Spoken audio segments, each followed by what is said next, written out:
नमस्कार आप सभी को। आप देख रहे हैं ताराचंद क्लासेस। आज की वीडियो में बात करेंगे द्विदलीय प्रणाली। इसको स्टार्ट करने से पहले एक इम्पोर्टेंट बात है जो आप सभी से करनी है, प्लीज़ आप उसको ज़रूर सुनें। ओके, देखो जो भी वीडियोस आ रही हैं इग्नू की, हमारी जो भी क्लासेस की होती हैं, तो उन वीडियोस में ना आपका रिव्यूज़ जानना बहुत ज़रूरी है। ठीक है, अगर आपका रिव्यू अच्छा है कि आप लोगों को वीडियोस अच्छी लग रही हैं तो प्लीज़ आप कमेंट्स कर दिया करो कि भाई वीडियो अच्छी हैं, आप नेक्स्ट वीडियो भी जल्दी अपलोड कर दो। और चैनल आप सब्सक्राइब करा करो, जिससे ये पता लगेगा मुझे कि हाँ आप लोगों को जो है वीडियोस अच्छी लग रही हैं, आपके किसी काम की है। तब अगर आप वीडियोस देखते हो, ठीक है, लेकिन सब्सक्राइब नहीं होते, ना रिव्यू पता चलता है कि कैसी वीडियो लग रही है आप लोगों को। जब रिव्यू पता नहीं चलेगा तो फिर दोबारा से वीडियो अपलोड करने का मन नहीं करता। तो प्लीज़ आप लोग अपना जो भी आपका रिव्यू होता है कमेंट कर दिया करो और चैनल को सब्सक्राइब ज़रूर करा करो। ठीक है, चैनल को सब्सक्राइब ज़रूर करा करो, जिससे हमें भी लगता है कि हाँ भाई आप लोगों को वीडियोस जो हैं अच्छी लग रही हैं, तो वीडियो जो है जल्दी जल्दी अपलोड होती रहेंगी। चलिए, बस यही था, क्योंकि आप ही तो हो इम्पोर्टेंट। और ये सारी चीज़ें जब चैनल सब्सक्राइब करोगे तो फ्री है, कोई तो वो है नहीं कि पैसा लग रहा है। तो आपका रिव्यू जानना वो बहुत ज़रूरी है कि आपका रिव्यू कैसा है। बस चलिए, द्विदलीय प्रणाली, जहाँ पे दो गवर्नमेंट होती हैं और कोई नहीं। ठीक है, राजनीतिक शक्ति का द्विदलीय विभाजन होने के कारण ही इसे द्विदलीय प्रणाली कहा जाता है। बेल्जियम, आयरलैंड, लक्समबर्ग, पश्चिम जर्मनी, कनाडा आदि देशों में भी द्विदलीय व्यवस्था भी प्रचलित है। द्विदलीय राजनीतिक व्यवस्था एक ऐसी व्यवस्था है जिसमें शासन का नियंत्रण दो दलों के हाथों में रहता है। ये दोनों राजनीतिक दल इतने सख्त होते हैं कि किसी तीसरे दल को सत्ता में नहीं आने देते। यानी इनका वर्चस्व इतना ज़्यादा होता है, कोई थर्ड पार्टी आ ही नहीं सकती। इन दो दलों के अतिरिक्त अन्य दलों की राजनीतिक व्यवस्था में कोई महत्वपूर्ण भूमिका नहीं होती। तो यहाँ पर कुछ एग्जाम्पल है द्विदलीय व्यवस्था। यूएसए में डेमोक्रेटिक और रिपब्लिक पार्टी है। ब्रिटेन में कंजर्वेटिव और लेबर पार्टी भी है। और इंग्लैंड में साम्यवादी दल तथा उदारवादी दल भी है, लेकिन उनका कोई महत्व नहीं है। समझ रहे हो? यानी कि यहाँ पर यही दो पार्टी का दबदबा ज़्यादा है। द्विदलीय प्रणाली के गुण, तो इसके कुछ फ़ायदे हैं। जैसे हमने एक दलीय के बारे में पढ़ा था, अब हम द्विदलीय के बारे में पढ़ रहे हैं। जब बहु वाले में पढ़ेंगे, बहुदलीय प्रणाली वो भारत की है। जो आप राजनीतिक क्रिया में एक्टिविटीज़ देखते हो ना, वो सारी की सारी उसके अंदर शामिल है। ठीक है, तो पढ़ते हैं। सरकार स्थिर होती है क्योंकि इसमें मंत्रिमंडल और विधानमंडल दोनों में एक ही दल का बहुमत होता है।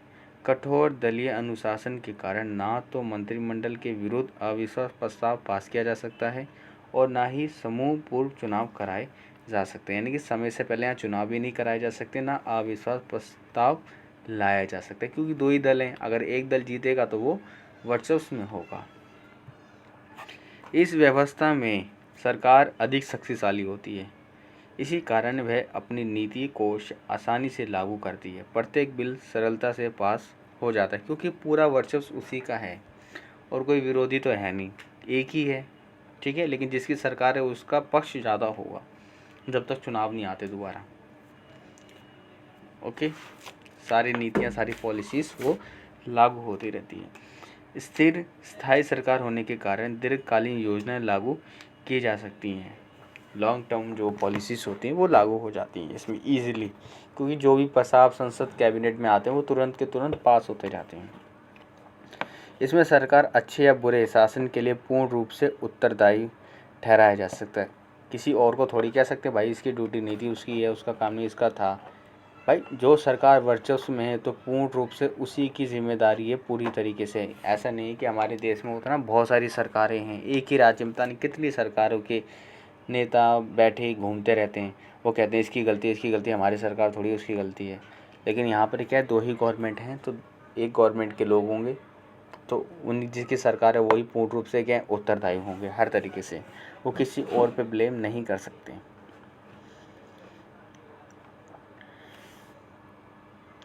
यह व्यवस्था जनता की भावनाओं पर आधारित प्रणाली है। इसमें जनता प्रत्यक्ष रूप से सरकार का चुनाव करती है। जनता की इच्छा के अनुसार ही कोई राजनीतिक दल सत्तारूढ़ होता है। समझ रहे हो? और ये पूरी तरीके से अमेरिका में लागू होता है।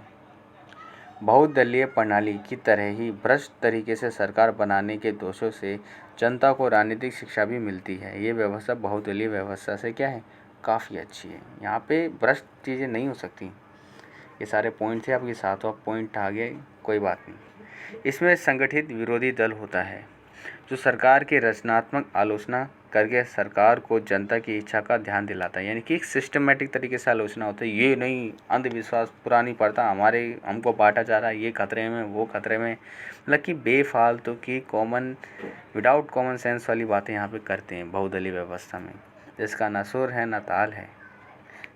बस लोगों का भविष्य अंधकार में है। लोगों आज के टाइम में जैसे लोगों को क्या चाहिए, रोज़गार ही तो चाहिए। रोज़गार दे दो, एक अच्छा इन्वायरमेंट दे दो जहाँ पे कोई सुनने वाला तो हो, ये सारी चीज़ें। तो इसमें संगठित विरोधी जो दल होता है वो सरकार की एक सिस्टमेटिक तरीके से बात करता है। भाई रोज़गार की बात दो, इन्वायरमेंट ख़राब हो रहा है, ठीक है, और अच्छी एजुकेशन दो, हेल्थ के ऊपर बात करो, ये सारी चीज़ें। अमेरिका, ब्रिटेन, पता नहीं, इन लोगों ने अपनी देश की आबादी से दुगना चुगना बहुत ज़्यादा दवाइयाँ खरीद के रखी थी। मान लो अगर मान लो एग्जांपल में अमेरिका में 100 करोड़ की आबादी है तो 200 करोड़ इन्होंने लेके रखी थी दवाई। यानी हर एक आदमी पे एक एडवांस था। और कुछ देश ऐसे थे जहाँ पे एक आदमी के लिए 4-4, 5-5 एडवांस दवाइयाँ लेके हैं। और हमारे देश में अलग ही फिल्म है। और हमें ये भी देखना चाहिए कि राज्य सरकार और केंद्र प्रशासित राज्य में क्या अंतर होता है, कि किसके पास कितनी पावर है, कितनी नहीं है। नहीं तो सोशल मीडिया पे कोई भी इंसान जो होता है किसी भी पिक्स को वायरल करवा देता है। ये भी तो देखना चाहिए कि वो राज्य सरकार है या केंद्र प्रशासित प्रदेश है, जो उसका मुख्यमंत्री है, जो भी है, उसके पास क्या क्या अधिकार हैं, वो कैसे काम कर सकते हैं। अगर वो काम नहीं कर पा रहे, इसमें किसकी गलती है, ये हमें देखना चाहिए। इसलिए बी एजुकेशन बहुत ज़रूरी है। और आप इस वाली किताब को अच्छे से पढ़ें, क्योंकि इस किताब में यही समझाया जाएगा। और दिल्ली को पूर्ण राज्य का दर्जा नहीं है।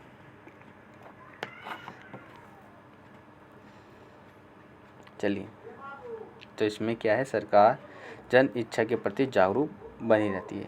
इसमें निरंकुशता की भावना नहीं है। शासन का संचालन जनतांत्रिक भावनाओं को ध्यान में रखकर ही किया जा सकता है। यहाँ पे हो ही नहीं सकती सरकार वो तानाशाही, क्योंकि अगर सरकार तानाशाही होगी तो दूसरा आके बोले भाई क्या कर रहे हो, ये सारी चीज़ें। अब है इसके अंदर द्विदलीय प्रणाली के दोष। मंत्रिमंडल की तानाशाही की स्थापना हो जाती है, क्योंकि विधानमंडल में मंत्रिमंडल का बहुमत रहने के कारण हर बिल को पास कराने में भी सुविधा रहती है।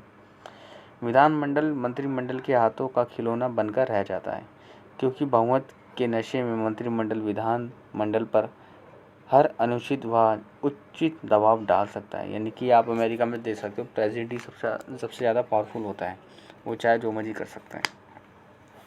इस व्यवस्था में मतदाताओं की स्वतंत्रता सीमित हो जाती है, क्योंकि उनके सामने दो ही दल होते हैं, जिनमें से एक को ही वह चुन सकते हैं, जिसके कारण सभी वर्गों को उचित प्रतिनिधित्व नहीं मिलता, क्योंकि जटिल सामाजिक संरचना में जनप्रतिनिधि के लिए कई दल का होना आवश्यक होता है।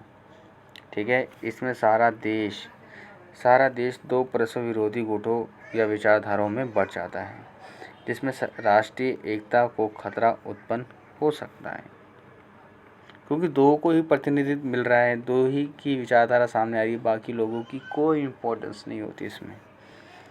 अब है निष्कर्ष। इस प्रणाली में निर्वाचकों की स्वतंत्रता सीमित हो जाती है।